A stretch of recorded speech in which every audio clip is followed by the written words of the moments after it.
বিএনপির সাথে একটা ভালো সম্পর্ক তৈরি করতে চাইল সজীব ওয়াজেদ জয়। ফেসবুকে তিনি তারেক জিয়ার উদ্দেশ্যে একটা বার্তা দিয়েছিলেন। এরপর যখন থেকে নির্বাচনের ইস্যুতে বক্তব্য আসা শুরু হলো, তখনই কিন্তু অনেকটা সরগরম হয়ে উঠল আওয়ামী লীগের আরো নেতারা। হানিফ সাহেব তিনি আপনার বললেন আওয়ামী লীগকে ছাড়া নির্বাচন অসম্ভব।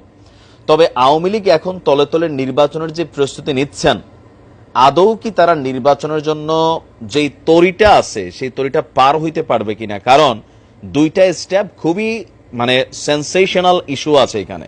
নাম্বার ওয়ান, আন্তর্জাতিক অপরাধ ট্রাইব্যুনাল, যেটা বাংলাদেশে একটা গঠিত হয়েছিল আওয়ামী লীগ সরকারের আমলেই যুদ্ধাপরাধীদেরকে ফাঁসি দেওয়ার জন্য, সেই ট্রাইব্যুনালেই কিন্তু শেখ হাসিনার বিরুদ্ধে মামলা উঠে গেছে।